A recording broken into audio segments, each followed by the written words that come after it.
Sharma lecture RAC राजकीय Ramchandra Khetan poultry college Jaipur. इससे पहले लेक्चर में हमने टाइप्स ऑफ सिस्टम किया था।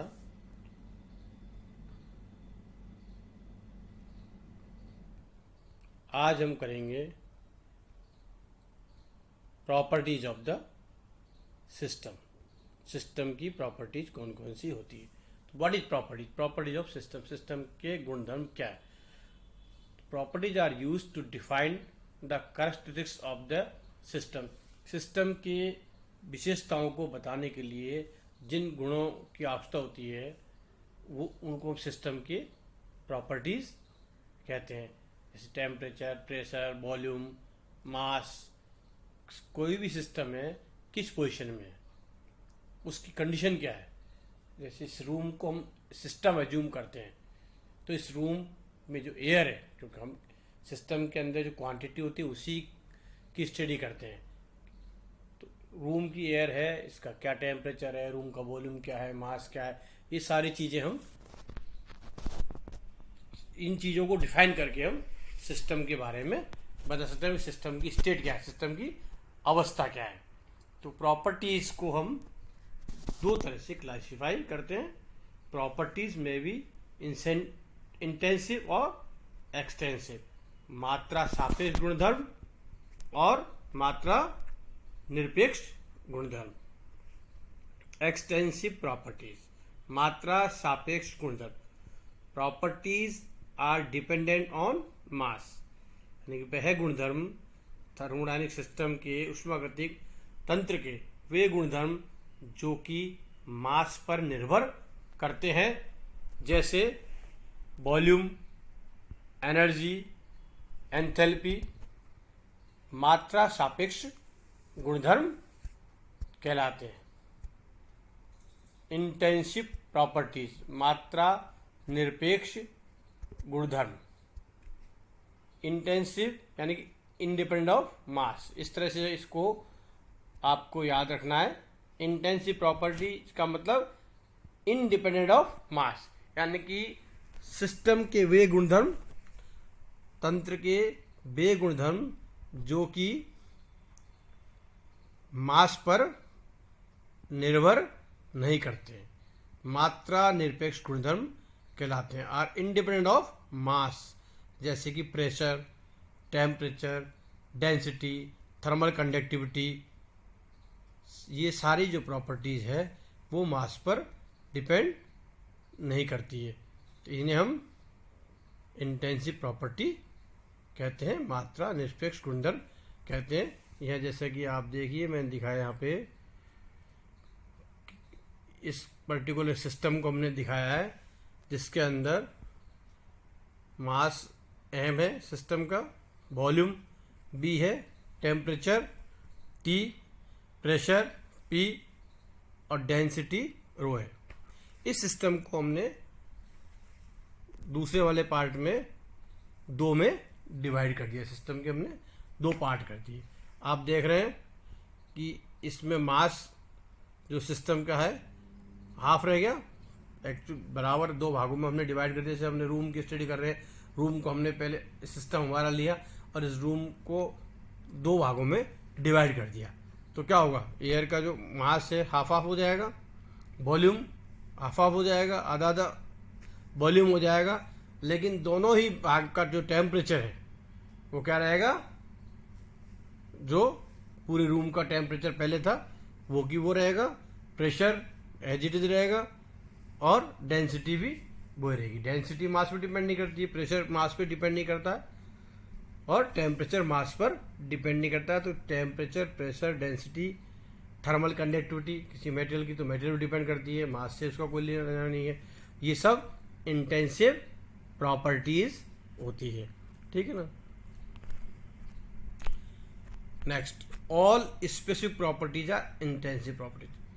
तो स्पेसिफिक जो प्रॉपर्टीज जब भी हम कोई निकालते हैं स्पेसिफिक, तो उसमें पर यूनिट मास, वो स्पेसिफिक प्रॉपर्टी हम किसको बोलते हैं, जो कि यूनिट द्रव्यमान की जो प्रॉपर्टी होती है उससे हम बोलते हैं स्पेसिफिक प्रॉपर्टीज। तो मास से हमने डिवाइड कर दिया तो मास पर यूनिट मास होगी तो इसलिए वो प्रॉपर्टी, कोई भी स्पेसिफिक प्रॉपर्टी होगी वो इंडिपेंडेंट ऑफ मास हो जाएगी, और इंडिपेंडेंट ऑफ मास जो प्रॉपर्टी होगी वो इंटेंसिव प्रॉपर्टी कहलाई जाती है। Second, ratio of two intensive properties is an ratio of two extensive properties is an intensive property. तो दो एक्सटेंसिव प्रॉपर्टीज का जो रेशियो है वो हमेशा इंटेंसिव प्रॉपर्टी होगा। जैसे एग्जांपल डेंसिटी, तो डेंसिटी मास अपॉन वॉल्यूम, मास क्या है, एक्सटेंसिव प्रॉपर्टी है, वॉल्यूम क्या है, एक्सटेंसिव प्रॉपर्टी है। तो दोनों, कोई भी ऐसी प्रॉपर्टीज है जो कि एक्सटेंसिव है, तो दोनों का रेशियो हम जब करेंगे तो इंटेंसिव प्रॉपर्टी होगा। दोनों का रेशियो से जो प्रॉपर्टी बनेगी वो इंटेंसिव प्रॉपर्टी, उसको हम कहते हैं। बहुत ही इंपॉर्टेंट है ये। Next, state of the system. कोई भी थर्मोडायनेमिक सिस्टम है उसकी स्टेट यानी कि अवस्था क्या है। The condition of A system describe by its properties. ठीक है, किसी भी सिस्टम की क्या अवस्था है वो उसके प्रॉपर्टीज से डिस्क्राइब होती है। ठीक है ना, भाई स्टेट है, कोई सिस्टम है, तो प्रॉपर्टीज हमने अभी पढ़ी, प्रेशर, वॉल्यूम, टेम्परेचर, ये पॉइंट फंक्शन की प्रॉपर्टीज सारी पॉइंट फंक्शन होती है। तो पर्टिकुलर पॉइंट पे सिस्टम की क्या क्या प्रॉपर्टीज है उसको हम बोलते हैं स्टेट। सिस्टम की स्टेट बोलते हैं, सिस्टम की अवस्था। सेकंड, प्रोसेस यानी कि प्रक्रम। थर्मोडायनेमिक प्रक्रम, उष्मागतिकी प्रक्रम। प्रक्रम क्या होता है? When system changes from one state to another then it is called a process. जब भी कोई थर्मोडायनेमिक सिस्टम, जब भी कोई उष्मागतिक की अवस्था है, यानी सिस्टम, कोई भी तंत्र, कोई भी उष्मागतिक तंत्र जो है एक अवस्था से दूसरे अवस्था में जाता है। कोई भी उष्मागतिक तंत्र यानी कि thermodynamic, any thermodynamic system changes from one state to another, एक स्टेट से दूसरे स्टेट में जब कोई थर्मोडायनेमिक सिस्टम जाता है तो उस प्रक्रिया को हम बोलते हैं प्रोसेस, थर्मोडायनेमिक प्रोसेस। जैसे आप यहाँ देखिए, यहाँ पे अपन ने सिलेंडर पिस्टन अरेंजमेंट लिया है, दिखाया है। V1 पहली कंडीशन जो अपना बॉटम पे हमने दिखाया इसको, ठीक है ना। तो पहली कंडीशन आप देखिए पिस्टन की जो पहली कंडीशन है उसमें वॉल्यूम कितना है, V1 है, और यहाँ पे प्रेशर कितना है, P1। तो ये सिस्टम की इनिशियल पोजीशन है। देन फाइनल पोजीशन, हमने गैस को, इसके अंदर जो गैस है इसको हमने क्या किया, कंप्रेस कर रहे हैं, वॉल्यूम कम कर रहे हैं, तो इसको कंप्रेस किया। दूसरी जो अवस्था है यानी कि जिसको हम यहाँ पे बोल रहे हैं फाइनल स्टेट, दूसरी अवस्था में सिस्टम का वॉल्यूम हो गया V2, प्रेशर हो जाएगा नेचुरली P2। तो यहाँ इसका प्रेशर P2, वॉल्यूम V2 है। स्टेट 1 में वॉल्यूम V1 था। जैसा हमने कहा स्टेट की परिभाषा में कि स्टेट जो सिस्टम की कोई भी प्रॉपर्टी है उसके स्टेट को बताते हैं। तो जैसे इनिशियल स्टेट पर इसका प्रेशर कितना है, P1 है, वॉल्यूम V1 है। सेकंड स्टेज जो इसकी, जिसको हम अभी फाइनल स्टेट बोल रहे हैं, इसके अंदर प्रेशर, किसी भी सिस्टम की जो स्टेट को कौन बताएगा, उसकी प्रॉपर्टीज बताएगी। अब हमने इसको कंप्रेस किया तो नेचुरली कंप्रेशन में क्या होता है, प्रेशर बढ़ेगा और वॉल्यूम कम होगा। तो इसकी जो सेकंड स्टेट, जिसको हम यहाँ फाइनल स्टेट बोल रहे हैं, उसका प्रेशर P2 और वॉल्यूम V2 हो गया। तो ये 1 से 2 जो प्रक्रिया है इसको हम बोलते हैं प्रोसेस, प्रक्रम। कोई भी इसको हम कहेंगे उष्मागतिक प्रक्रम। जब भी कोई सिस्टम जब एक अवस्था से दूसरी अवस्था में जाता है तो जो पाथ फॉलो करता है उसको हम बोलते हैं प्रोसेस। प्रोसेस में बहुत इंपॉर्टेंट प्रोसेस होता है रिवर्सिबल प्रोसेस। ये process when reverse does not leave any effect on system and surrounding, or it can goes back to original state. कोई भी प्रोसेस जिसको कि हम रिवर्स डायरेक्शन में ले जा सकते हैं उसी पाथ से, जैसे यहाँ एग्जांपल में आप देखिए 1 से 2 ये प्रोसेस दिखाया हमने, तो हमने 1 से 2 किया, उसके बाद 2 से उसी प्रोसेस को हम उसी पाथ पर 2 से 1 किया, तो उस स्थिति में सिस्टम, सराउंडिंग और सिस्टम पर इस प्रक्रिया का जो हम प्रोसेस कर रहे हैं ये कोई इफेक्ट नहीं छोड़ना चाहिए। इफेक्ट से मतलब क्या होता है, जब भी हम कोई प्रोसेस करते हैं तो ये बर्डन होगा या हीट ऐड होगी, हीट रिजेक्ट होगी, यही तो ये थर्मोडायनेमिक्स का हमारा जो बेसिक एम है, ये हीट ट्रांसफ़र की ब्रांच है ये, कि हीट कैसे ट्रांसफर हो रही है, हीट का वर्क में कैसे ट्रांसफर हो रहा है, मैक्सिमम वर्क कैसे हम ले सकते हैं हीट ऐड करके। तो सिस्टम में जो इफेक्ट की जो हम बात कर रहे हैं कि इफेक्ट कौन सा इफेक्ट नहीं होना चाहिए, जब भी कोई थर्मोडायनेमिक प्रोसेस होता है तो या तो उसमें बर्डन होगा, हीट ऐड होगी, हीट रिजेक्ट होगी, ठीक है, या बर्डन हम सिस्टम को देंगे या सिस्टम से सराउंडिंग को बर्डन मिलता है। तो यदि हम 1 से 2 गए और 2 से 1 गए, दोनों काम करेंगे, 1 से 2 और फिर हम रिवर्स डायरेक्शन में गए 2 से 1, पूरा हमने कर लिया रिवर्स प्रोसेस सेम पाथ पर जाके। तो यदि सिस्टम और सराउंडिंग पर किसी तरह का कोई इफेक्ट नहीं छोड़ता है तो उस तरह के प्रोसेस को हम बोलते हैं रिवर्सिबल प्रोसेस। तो यहाँ एग्जाम्पल से मैंने समझाने की कोशिश की है, आप देखना प्रोसेस 1 से 2 में क्या होता है कि सिस्टम से सराउंडिंग, दिस इज सराउंडिंग, तो सिस्टम से सराउंडिंग को 20 किलो जूल हीट ट्रांसफर हुई है सिस्टम टू सराउंडिंग, ठीक है। अब हम इसी प्रोसेस को 2 से 1 किया, प्रोसेस 2 से 1 हमने किया है, तो आप देखना 2 से 1 जब हमने किया है तो सिस्टम, सराउंडिंग ने सिस्टम को 20 किलो जूल हीट दी है।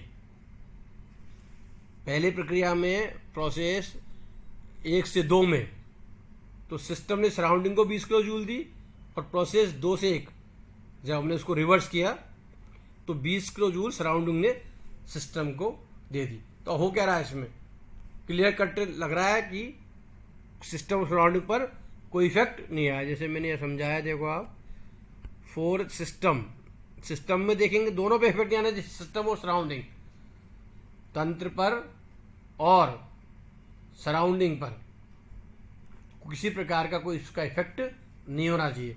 तो पहली हमने देखा सिस्टम पर कोई इफेक्ट पड़ा कि नहीं इसका, 1 से 2 प्रोसेस में -20 किलो जूल, क्योंकि सिस्टम ने सराउंडिंग को हीट दी है। जब भी हम सिस्टम को हीट देते हैं तो उसको प्लस लेते हैं, सिस्टम दे रहा है तो यानी कि नेगेटिव हो गया, तो -20 किलो जूल। फिर 2 से 1 प्रोसेस के अंदर क्या हुआ, सराउंडिंग ने सिस्टम को 20 किलो जूल हीट दी, तो नेट इफेक्ट क्या हो गया, 0। तो सिस्टम पर किसी प्रकार का कोई इफेक्ट नहीं हुआ है। अब हम सराउंडिंग के लिए देखते हैं। सराउंडिंग में 1 से 2 प्रोसेस में क्या हुआ है, सिस्टम ने सराउंडिंग को हीट दी है तो ले रहा है, सराउंडिंग को हीट मिल रही है, यानी कि प्लस 20 किलो जूल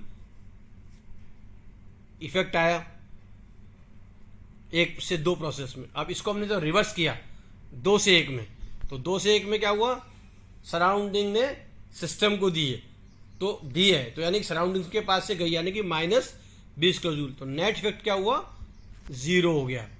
तो हमने यहाँ पे चेक किया कि ये जो प्रोसेस है ये रिवर्सिबल प्रोसेस है, क्योंकि सिस्टम पर भी नेट इफेक्ट 0 हो रहा है और सराउंडिंग पर भी नेट इफेक्ट 0 हो रहा है। ये क्वेश्चन आता रहता है, शॉर्ट नोट आता है, रिवर्सिबल प्रोसेस को डिफाइन कीजिए। तो बहुत अच्छे से मैंने आपको ये क्लियर कर दिया है। वैसे एक्चुअल प्रोसेस के अंदर कभी रिवर्सिबल प्रोसेस होता ही नहीं है, ये थ्योरेटिकल प्रोसेस है, क्योंकि ऐसा बिल्कुल कभी नहीं होगा। क्यों नहीं होता, क्योंकि फ्रिक्शन लॉसेस बिल्कुल होंगे, जिसको जैसे हमने सिस्टम से सराउंडिंग को दिए 20 और बाद में 2 से 1 में सराउंडिंग ने सिस्टम को दे दी, तो ऐसा नहीं होगा। पूरी की पूरी हीट जो है ट्रांसफर कभी कभी रिकवर नहीं होगी, जो फ्रिक्शन लॉसेज है उसकी रिकवरी नहीं होती है। तो कभी भी कोई भी प्रोसेस है वो कंप्लीटली रिवर्सिबल प्रोसेस होता नहीं है। रिवर्सिबल प्रोसेस कब कब संभव है? जब आप सिस्टम की स्पीड को इतना माइन्यूटली बहुत धीमे धीमे हम माने और ये हमको एज्यूम करना पड़ेगा कि फ्रिक्शन लॉसेज जीरो हो गए। ये मानते हुए जब हम ये कल्पना करेंगे कि सिस्टम की जो स्पीड है वो बहुत धीमे है और फ्रिक्शन लॉसेज जीरो हो गए, यदि हम फ्रिक्शन लॉसेज को जीरो मानते हैं तब हम कहेंगे कि ये प्रोसेस रिवर्सिबल हो गया। अब सवाल उठता है कि भाई आप रिवर्सिबल प्रोसेस जब होता ही नहीं है फिर हम इसकी स्टडी क्यों करते हैं? तो रिवर्सिबल प्रोसेस की स्टडी हम करते हैं कंपैरिजन करने के लिए कि कोई भी प्रोसेस है इस स्थिति को अचीव करना चाहिए, कितना % अचीव कर रहा है, रिवर्सिबल प्रोसेस के कितना करीब है।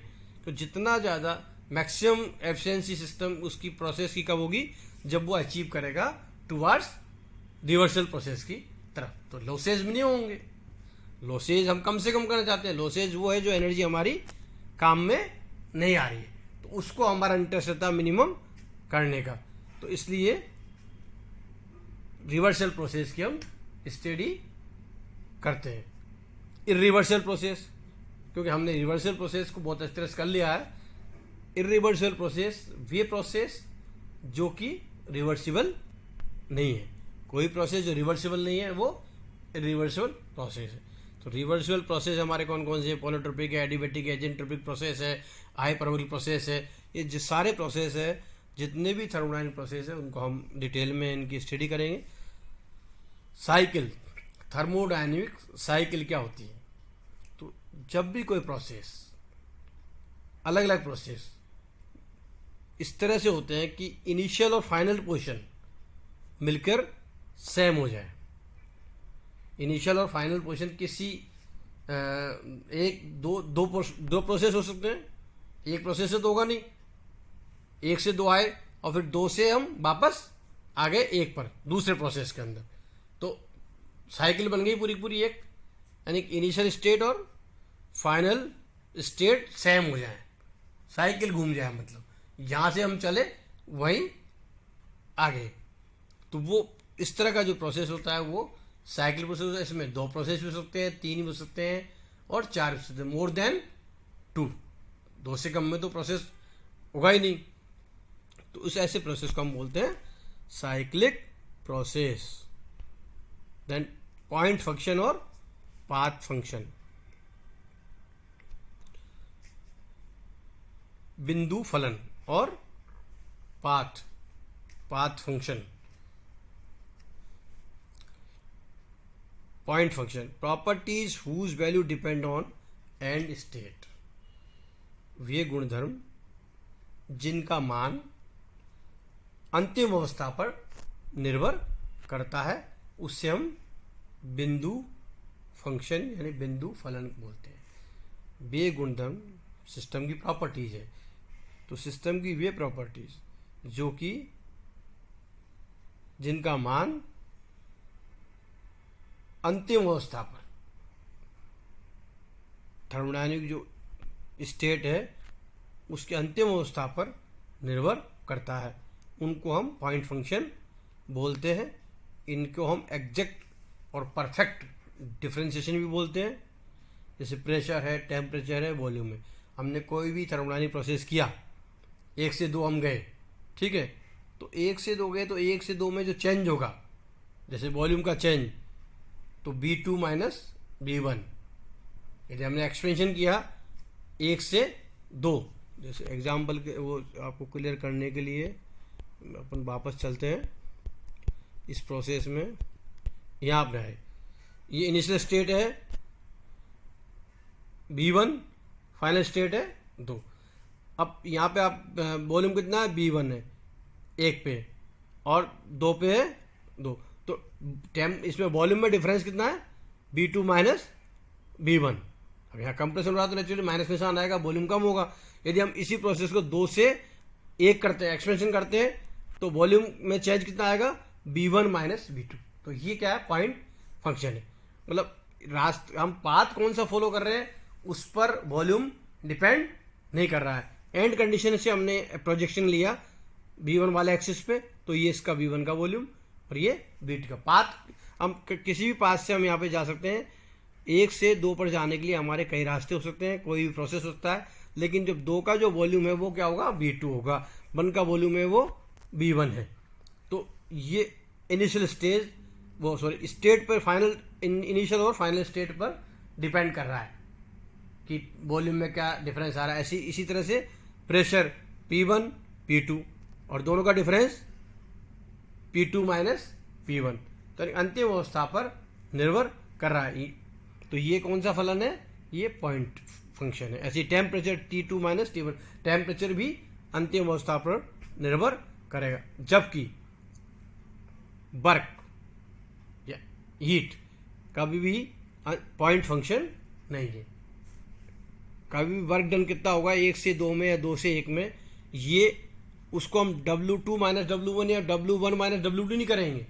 यदि वर्क डन निकालना होगा हमको 1 से 2 में, तो ये ऐसे नहीं होगा कि भाई W, क्योंकि W1 W2 हीट और वर्क दो ये ट्रांजिट एनर्जी है, ये कभी सिस्टम में नहीं रहती है, ये पाथ को फॉलो करती है, पाथ पे डिपेंड करती है, तो ये पाथ फंक्शन है। तो आप कभी भी हीट को और वर्क को, हीट और वर्क दोनों पाथ फंक्शन है, इनको हम कभी नहीं लिख सकते। मान लो ये प्रोसेस हुआ है 1 से 2 प्रोसेस हुआ, तो सब इसके अंदर वर्क में कितना चेंज हुआ, तो उसको W2 माइनस W1 या W1 माइनस W2 से कभी नहीं लिखेंगे।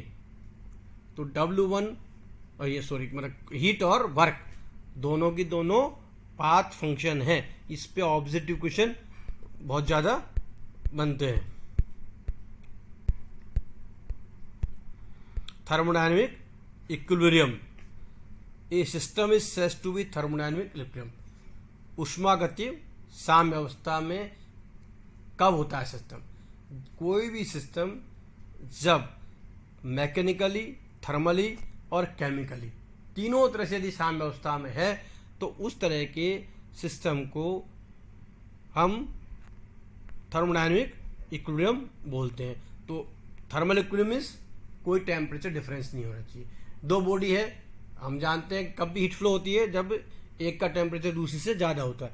2 बॉडी आप पास पास रख दो, एक हाई टेम्परेचर लो टेम्परेचर की, तब तक उनमें हीट फ्लो होगी जब तक दोनों में टेम्परेचर का डिफरेंस है। जैसे ही दोनों में टेम्परेचर बराबर हुआ तो हम क्या कहते हैं, ये थर्मोडायनेमिक थर्मली इक्विलिब्रियम में आ जाएगी, तापीय साम्य अवस्था में, क्योंकि अब दोनों का तापमान समान हो गया है, तो कोई हीट ट्रांसफर इसमें नहीं हो रही है।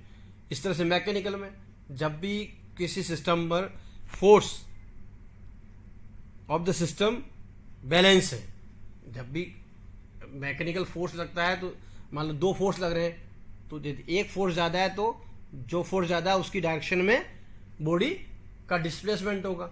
लेकिन दोनों फोर्स यदि इक्विलिब्रियम में है, 2 या 2 से ज़्यादा जितने फोर्स लग रहे हैं वो बैलेंस्ड है, तो यानी कि बॉडी स्टेबल है।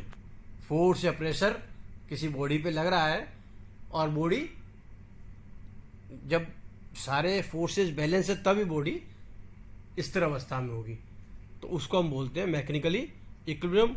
और कोई भी केमिकल रिएक्शन है दोनों सब्सटेंस के बीच में नहीं हो रही है, no chemical reaction, no change in chemical composition, तो हम कहेंगे कि बॉडी केमिकली इक्विलिब्रियम। तो थर्मोडायनेमिक इक्विलिब्रियम के लिए कंडीशन है मैकेनिकल, थर्मल और केमिकल इक्विलिब्रियम में बॉडी का होना। Thank you. आज हमने ये सारा कुछ किया। ओके।